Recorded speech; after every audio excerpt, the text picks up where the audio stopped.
It starts with a fever, maybe a scratch or bite, and then within a matter of days, or even hours, you become one of them.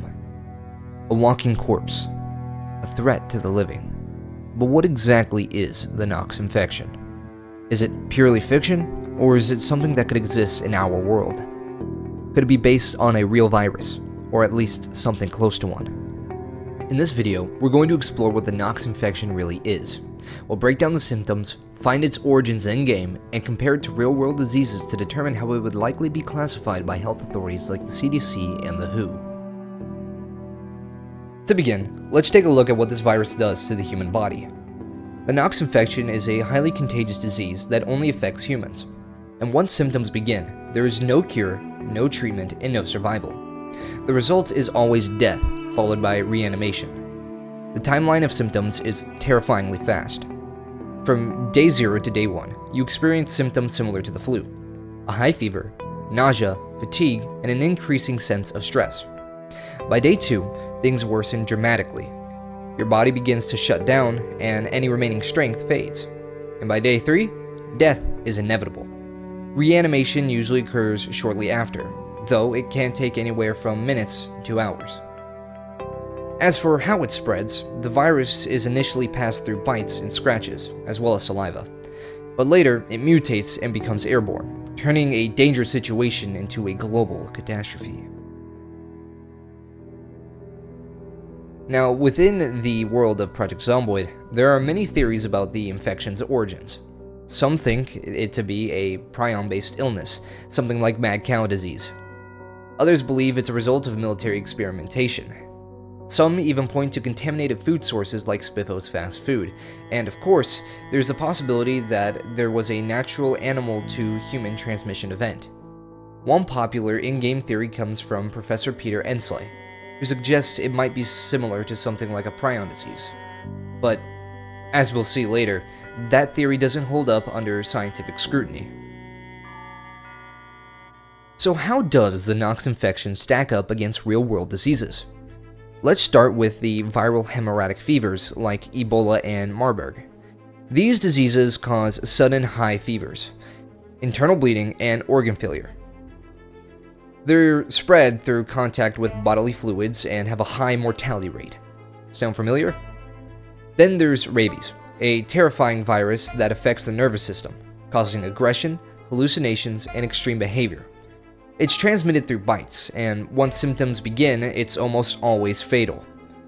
What makes rabies particularly interesting is how it manipulates the host's behavior to improve the chances of it spreading, something we see in the infected in Project Zomboid. And finally, we have prion diseases like mad cow. These are caused not by viruses, but instead misfolded proteins. They destroy the brain over years, not days, and there is no fever, no immune response, and no mutation. This is where the prion theory collapses. The Knox Infection acts nothing like a prion disease. It moves too fast and it mutates. It behaves like an RNA virus. So how did the virus go from spreading through saliva to becoming airborne? Airborne viruses spread through tiny particles in the air called aerosols. Diseases like the flu, measles, and tuberculosis are good examples. And yes, RNA viruses are especially good at mutating. That's what makes them so dangerous. We have real-world examples. In 2012, researchers in the Netherlands engineered the H5N1 bird flu to become airborne in ferrets using just 5 mutations. It wasn't even that difficult.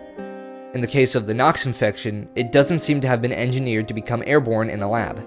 More likely, the virus mutated naturally as it spread between hosts, a classic case of evolutionary pressure. The more it spreads, the more chances it has to evolve. Eventually, a strain emerged that could hang on the air, and that was the end of containment. If the CDC or the WHO were to encounter the Knox Infection in the real world, how would they classify it? The CDC would likely list it as a novel emerging RNA virus.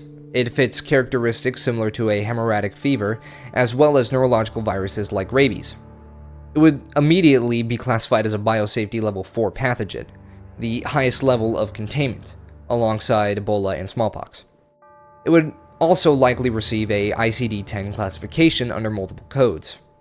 A96, viral hemorrhagic fevers, A82, rabies due to the neurological symptoms and aggression, B34 or B99 for novel unspecified infectious agent. As for international response, the WHO would likely declare it a public health emergency of international concern, a PHEIC, triggering global lockdowns, quarantines, and emergency funding. Now we get to the heart of it, the military base outside of Rosewood. According to in-game lore, this base was a top-secret facility. It had 13 underground levels, decontamination chambers, and a massive animal testing lab. Soldiers and scientists were stationed there and later found zombified. The area was sealed off with roadblocks and surrounding wildlife. What likely happened is this. The military was experimenting with a hybrid virus, possibly combining rabies with other hemorrhagic or neurological strains. Maybe they were trying to develop a weapon, but something went wrong. The virus mutated in one of the test subjects, most likely dogs, and spilled over into the human population. The first infected were probably base personnel, and from there, civilians nearby began showing symptoms. Before long, the virus had spread beyond any hope of control. The Knox Infection is a fast-acting, highly virulent RNA virus. It causes fever, systemic failure, violent aggression, and ultimately death and reanimation. While many theories exist, the most likely origin is a failed military bioweapon experiment in Rosewood Base. This virus shares similar features with rabies and Ebola, but mutates far more rapidly and behaves like anything we've ever seen in the real world. What makes it the most terrifying is that it didn't even need to be engineered to go airborne. It evolved naturally. A grim reminder of how easily humanity could fall into something so small. And that to me is what makes Project Zomboid so chilling. It doesn't just show zombies, it shows how close we might already be to creating something we can't contain.